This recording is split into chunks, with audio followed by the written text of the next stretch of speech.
Hey, you guys know who I am. I'm here to introduce this guy over here. His name is Mike Leggett, and he is the incredible Inspector of the Year.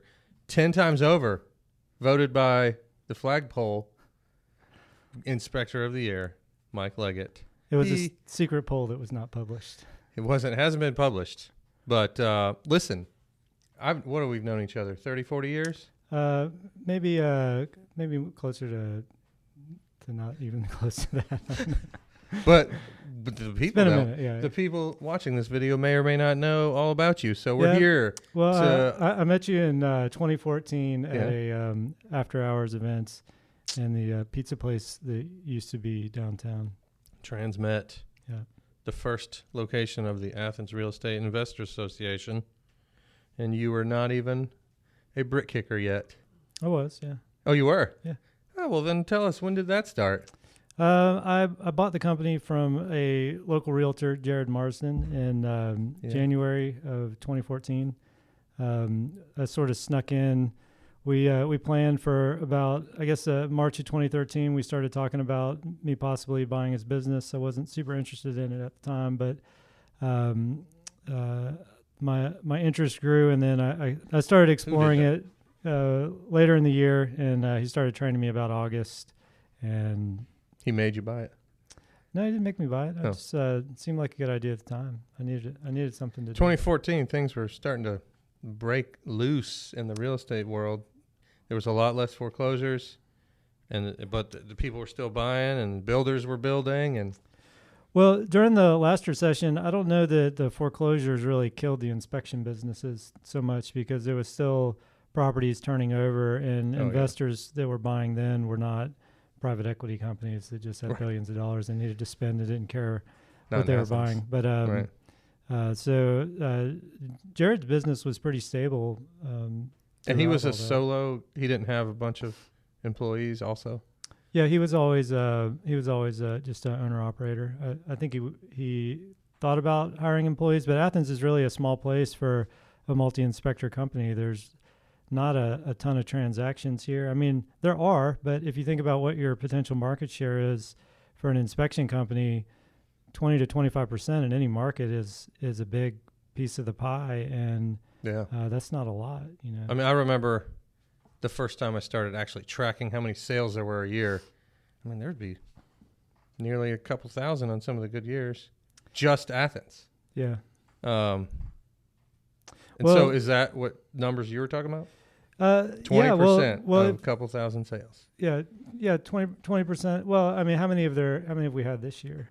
Right. Like, new construction should be inspected, as part of a buyer's due diligence, but most of the time it's not. Right. I know in Athens right now, just so you know, there's over 60 new construction available in Clark County. Yeah. Well, I think nationwide they're saying it's close to 30% of sales. Oh, yeah. Are new construction. Because they get to offer things that other sellers don't want to offer. Yeah. Like they're offering closing costs up front. They'll give you a free home inspection from their in-house inspector. Yeah. Well, Why would a buyer not want to use the builder's home inspector? I don't know. Or a county home inspector. I will tell you, I don't do a lot of inspections, but if there is potential litigation, I always do the inspection. And I've done 3 inspections this year, and they were all new construction. One had the worst mold problem I've ever seen on a mold problem in a new house? New house, brand new. Wow. They hadn't even moved in yet. Was it like a backed up AC line or something? No, it was just a grading that was done poorly. The crawl space was flooding. They decided to encapsulate. Actually, 2 of the 3 houses had that issue. That they had. Was that the solution? Was encapsulate? In both of those, they tried to encapsulate, but they didn't do it properly. And they didn't address the moisture issue. There was still water coming in through the foundation wall. These are things buyers don't even know that they should be worried about. Yeah, well, I think all that stuff, I think everything should be inspected. And really with new construction, I think your best value is a pre-drywall inspection. That's after it's framed, all the plumbing, electrical, and HVAC are roughed in.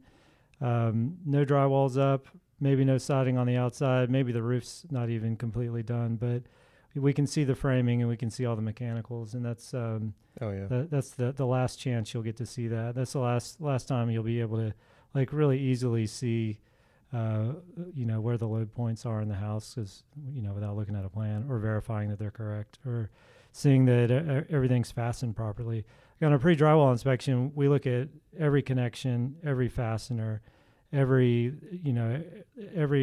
duct, cable, every pipe. We look at 100% of the inside. It takes sometimes longer than it would a finished house, but that's where you really get to see how the house was constructed. Oh yeah.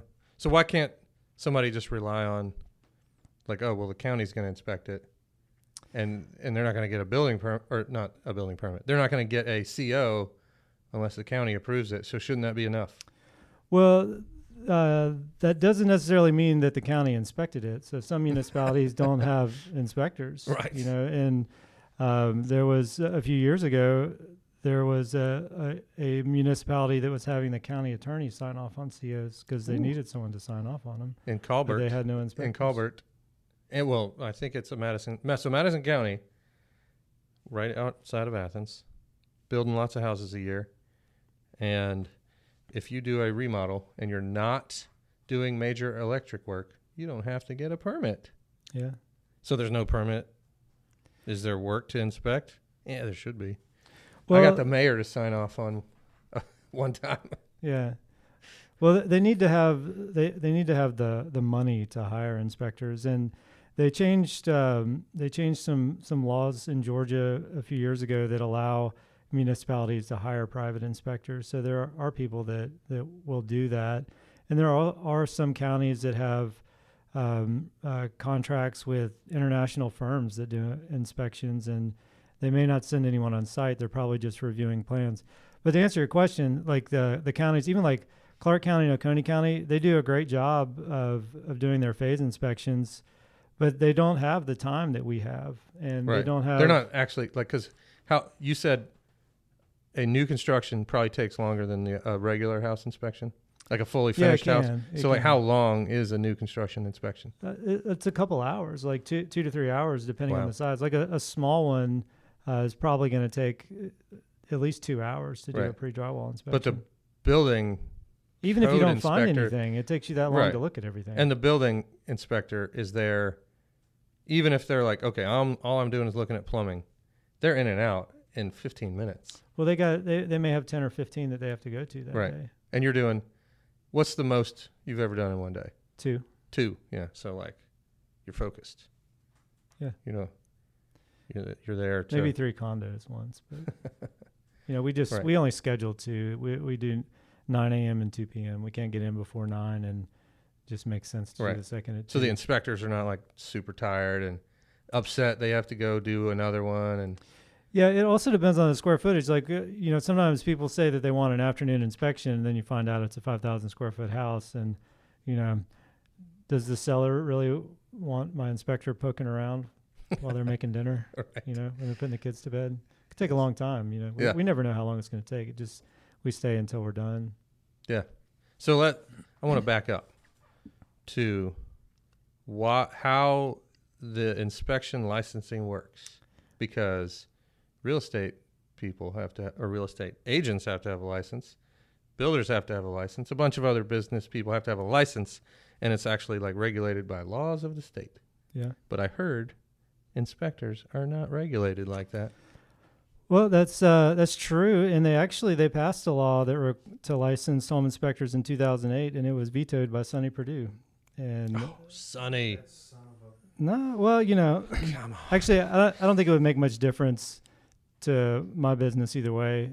In the short term, it would be a huge advantage. In states where they start licensing, a pretty large percentage of home inspectors just get out of the business. It's, right, and then there's not enough, and then they're charging $1,000 for an inspection. Supply and demand kind of thing.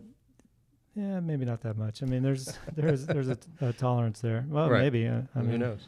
Possibly, but Sonny Perdue, the reason he vetoed it, I think he vetoed it because the Georgia Association of Realtors was going to be responsible for it, and I seriously doubt they wanted that.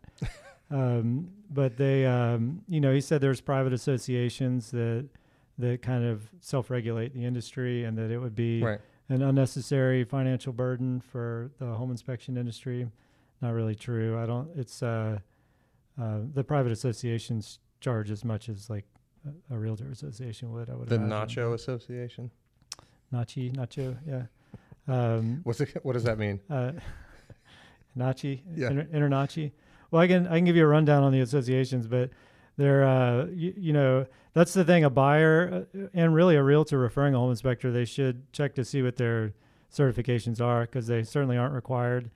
And some associations have much stricter requirements than others.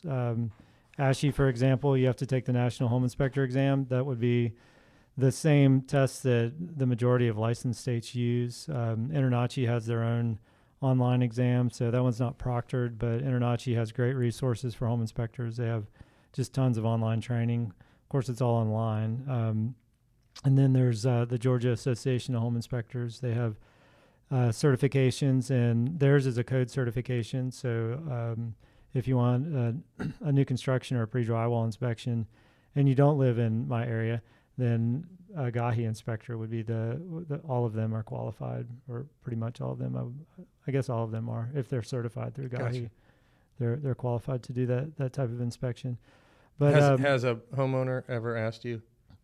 Very rarely, probably less than 1% of the time does a homeowner ask. All of our referrals come from realtors, and buyers. They lean on their realtors for advice, and they don't have a lot of time to evaluate this stuff either. So, like, they get it under contract, they sign the paper, they look at their realtor, and they say, "What do I do next?" And they talk about financing, and you've got your due diligence period. You should have it inspected. However, you don't have to have an inspection during the due diligence period, but ideally you would. But so the buyer says, "Oh, a home inspection. Maybe they have, maybe they haven't thought about it. Usually they haven't." And they say, "Who do you recommend?" And then the realtor makes a recommendation from there. And then within 15 minutes, somebody has been hired.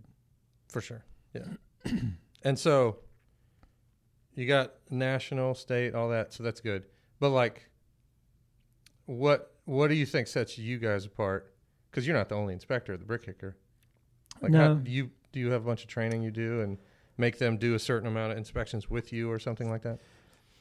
Yeah, I don't do all the training myself right now. I have a lead inspector. He's kind of our services manager. He does one inspection a day himself, but the rest of the time is devoted to really quality insurance. So we review our inspectors' reports on a weekly basis. Well, this is ongoing stuff. You're talking about onboarding an inspector.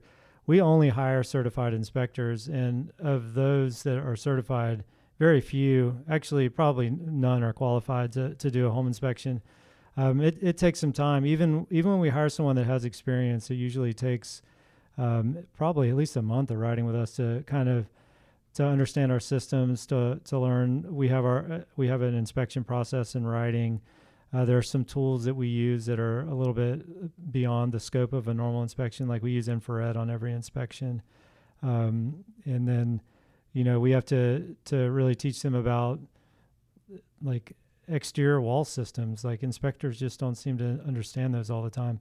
Moisture, like what does your moisture meter really tell you? If you sometimes you hear inspectors say that I tested the wood and it had 100% moisture. Well, that's not possible. They're not reading. They don't understand how to read the equipment. Even if it's like 60%. If it was 60% water, it would be running. It'd be dripping out of the wall. Yeah. So just a lot of training to make sure they understand how we inspect the systems that are in our area, because they may be different from what they learned. So I heard that you also have other businesses that help out the home inspection. Do you want to talk about that? Yeah, I do. Actually, I would say they help the home inspection business. We have a radon mitigation company. It's called Georgia Radon Defense. And we do... quick story. Why should people care about radon? It just it causes lung cancer. That's the only reason. But I'll tell you, so I alluded to it driving business to the home inspection company. Well, people call the radon company all the time and they say, hey, my house is making me sick. We can't figure out what the problem is. We think it might be radon. And we say, well, what are your symptoms? And if it's anything but lung cancer, we really recommend that they have a home inspection. A regular home inspection? Yeah. Like, I'm not a doctor, well, that's the thing. but... Well, your doctor's not going to go inspect your house. No, like, even if it's just, they just give you some medicine. Yeah. Well, people have a lot of seasonal allergies that may be the problem. So maybe it's not a problem with the house, but they just don't know. People go away for a week or go on vacation and they feel great, and they come back and they start feeling bad again. They don't really know if it's environmental allergies or if they have a mold problem or a radon problem. We had a client in Hartwell that called, and they called us initially about radon, and then a few months later, we did a radon test, but we told them, we offered an inspection. They didn't want to do it. A few months later, they called back, and when we sent the inspector over, he walked in the door and he could smell sewer gas. And this lady was going through a barrage of treatments from her doctor to figure out what was wrong with her, and she had an open sewer line in her basement, and they just didn't smell the smell anymore. But wow, they just got used to it. The sewer gases of that happens Park all the County. time when somebody has moldy, musty basement.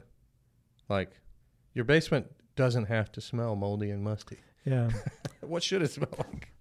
Yeah, well, that musty odor is the chemicals produced by actively growing mold, and we can actually measure that. Wood-destroying fungus. No, not necessarily the same thing, but like that, sometimes. Those are wood-destroying fungus and mold are they're related, but they're not really the same problem or solution. So, well, the solution's always dry it out, but yeah.